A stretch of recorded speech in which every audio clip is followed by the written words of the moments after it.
आज की राजनीति इस दिशा में जा रही है कि सिर्फ पैसे वाला ही चुनाव लड़ सकता है, गरीब आदमी चुनाव नहीं लड़ सकता। और जब गरीब आदमी चुनाव ही नहीं लड़ेगा, तो राजनीति में अपनी भागीदारी कैसे करेगा?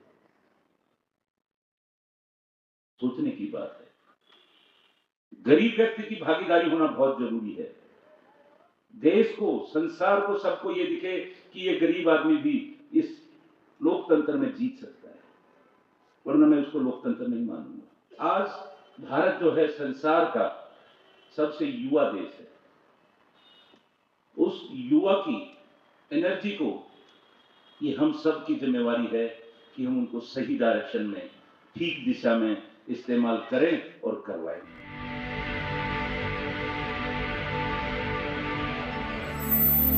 बहुत ही दुनिया का सबसे बड़ा लोकतंत्र है। ये जो लोकतंत्र है, ये स्वचालित नहीं है। इसको जनता की भागीदारी से, नैतिकता से, संवेदनशीलता से चलाया जाना चाहिए।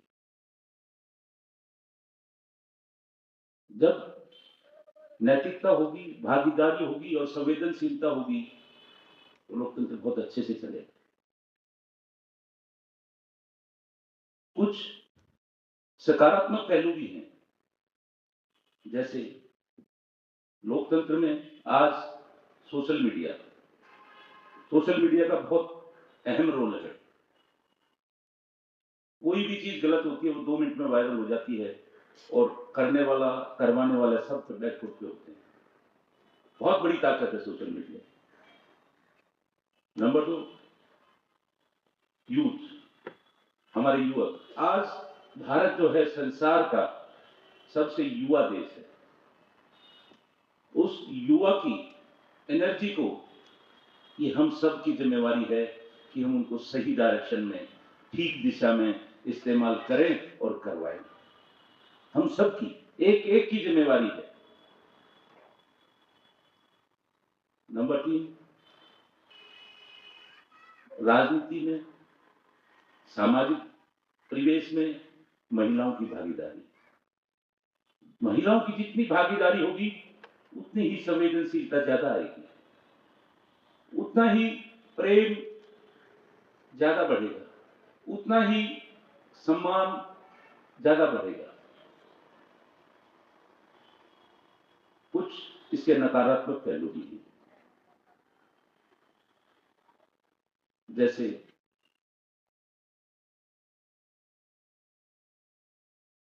पैसे का बोलबाला।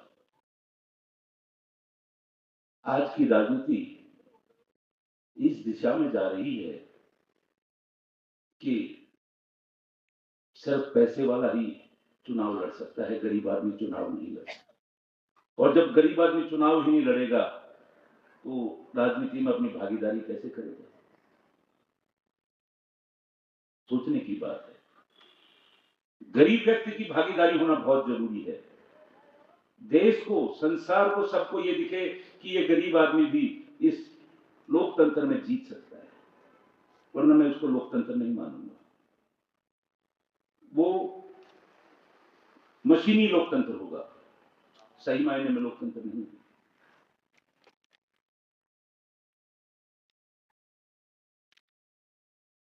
उसके लिए हम क्या कर सकते हैं? जैसे पासवान साहब ने कहा था, प्रसार करें, प्रचार करें, प्रचारक बने, अच्छी बातें बताएं, गरीब आदमी का जीतना क्यों जरूरी है, समाज के लोगों को ये बताएं। आज हम किसी की, अपनी बहन की, बेटी की, बेटे की शादी करने के लिए अगर निकलते हैं, तो 10 जगह तस्दीक करते हैं, पूरी सीआईडी की इंक्वायरी बिठाते हैं, कैसा खानदान है, कैसे लोग हैं, कैसा व्यक्तित्व है, क्या कितनी नौकरी, कितने पैसे कमा लेता है, क्या शराब तो नहीं पीता है, जुआ सट्टा तो नहीं खेलता है। ये सारी चीजें करते हैं ना हम, फिर करते हैं ना। और जब हम अपना जनप्रतिनिधि चुनते हैं, कोई इंक्वायरी नहीं, कोई व्यक्तित्व के बारे में बात नहीं, कैसा इंसान है, संवेदनशील है कि नहीं है, जीतने के बाद हमसे मिलेगा नहीं मिलेगा, हमारे फोन उठाएगा नहीं उठाएगा, ये सारी बातें कौन बताएगा? गांव के दूर दराज के लोगों को, गरीब व्यक्तियों को आप लोग बताओगे, क्योंकि आप चिंतन करते हो, आप सम्मेलनों में जाते हो। एक आदमी ये ठान ले मैंने 1 महीने में 50 आदमियों को तैयार करना है ये सारी बातें बताने के लिए, और उन 50 पे मिलते रहो, निरंतर निरंतर बात करते रहो, अच्छाई बुराई का ज्ञान देते रहो, ये तभी पॉसिबल है। वरना आने वाले कुछ वर्षों में साउथ का तो हाल आप देख ही रहे हैं, नॉर्थ इंडिया में भी इसका प्रचलन बहुत ज्यादा बढ़ चुका है, पैसे का बोलबाला बहुत ज्यादा हो चुका है, और अच्छे लोगों का राजनीति में आना बहुत जरूरी है, अच्छे और संवेदनशील व्यक्ति। संवेदनशील व्यक्ति का आना तो बहुत ही निहायत जरूरी है। मैं उसके लिए 1 मिनट के लिए ये कह सकता हूं, बेशक अनपढ़ आदमी आ जाए राजनीति में, पढ़ा लिखा इतनी कोई बड़ी काबिलियत नहीं है, लेकिन संवेदनशील होना बहुत बड़ी काबिलियत है। मैं एक बार की बात बताता हूं, एक सच्चाई बताता हूं आपको। एक चीफ इलेक्शन कमिश्नर साहब एक दौरे पे गए अपनी पत्नी के साथ, और रास्ते में कोई गेस्ट हाउस पे वो रुके, डीसी एसपी सब वहां उनके आगमन के लिए इकट्ठे हुए। एक बहुत अच्छा सा रिजॉर्ट था जिसमें बहुत अच्छे अच्छे पेड़, और वो धूप में बैठने की कहने लगे, सर्दियों का मौसम था, तो उनकी वाइफ ने एक पेड़ के ऊपर भैया का घोंसला देखा। उनकी वाइफ ने अपने हस्बैंड को कहा, कि भैया का घोंसला कितना अच्छा है, इसको एक बार करवा दो, मैं इसको अपने घर में सजाऊंगी। उनकी एक बात कहने की थी, डीसीएसपी और उनके जो लोग थे भागे फिरे, बहुत ऊंचाई पे था वो, एक छोटे बच्चे का इंतजाम किया गया जो आसानी से पेड़ पे चढ़ जाए। उस बच्चे को बताया गया कि भाई ऐसे ऐसे हमारे बहुत बड़े अधिकारी हैं, इनके लिए वो भैया का बच्चा लेके आना बेटा। उस बच्चे की जो अनपढ़ था और बहुत छोटी उम्र का था, उसकी संवेदनशीलता देखिए। उसने कहा, मैं इस भैया के घोंसले को नहीं ला सकता क्योंकि ये किसी का घर है, मैं किसी का घर नहीं उजाड़ सकता।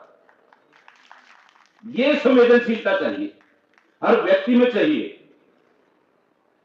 जब ये संवेदनशीलता आएगी और ऐसी संवेदनशीलता के व्यक्ति को हम चुनेंगे, वो आपका फोन भी उठाएगा, हर दुख और समस्या की घड़ी में आपके घर भी आएगा, आपका साथ भी देगा। मैं ज्यादा कुछ ना बोल के इतना सा रिक्वेस्ट करूंगा कि इन बातों को आप जहां भी गांव में, शहर में, जो भी आपका मित्र, दोस्त, साथी, जो भी इस तरह के हों कि भाई वो बहाव में बहते हों। और एक और बता देना चाहता हूं, किसी के अगर कैडर वोट बनोगे ना, फिर कैडर ही रह जाओगे, फिर कुछ नहीं आएगा। जो लोग कहते हैं कि ये हमारा कैडर वोट है, उस कैडर को तोड़ना है, उस अभिमान को तोड़ना है, और उस संवेदनशीलता को जगाना है। छोड़ दो पार्टियों की बातें, छोड़ दो किसी की बातें, आपको सारी चीजों का विदित हो जाता है कि कौन आदमी इलेक्शन लड़ने जा रहा है, किसको टिकट मिलने जा रही है। 2 महीने, 4 महीने, 6 महीने पहले उसका एक्सपेरिमेंट करना शुरू कर दो, फोन करो, बुलाओ, आता है, अपनी समस्याएं बताओ, इलेक्शन से पहले अपनी 10 समस्याओं को पूरी करवा लो, उससे आपको आइडिया हो जाएगा ये आदमी करने वाला है या नहीं करने वाला, या गोली देने वाला है। जो आज नहीं करेगा वो कल भी नहीं करेगा,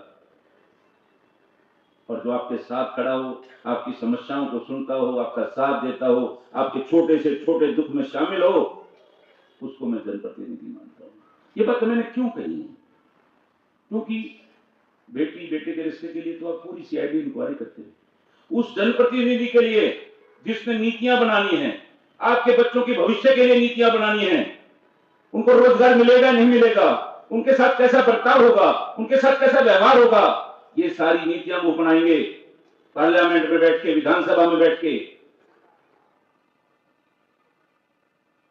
नहीं देना हमने उनका साथ, हमने साथ देना है एक संवेदनशील व्यक्ति का, एक अच्छे इंसान का, जो गरीब की, वंचित की और पंक्ति में खड़े हुए आखिरी व्यक्ति की बात सुने। इस तरह का लोकतंत्र, इस तरह का संविधान बाबा साहब हमें देके गए हैं। मैं अपनी वाणी को विराम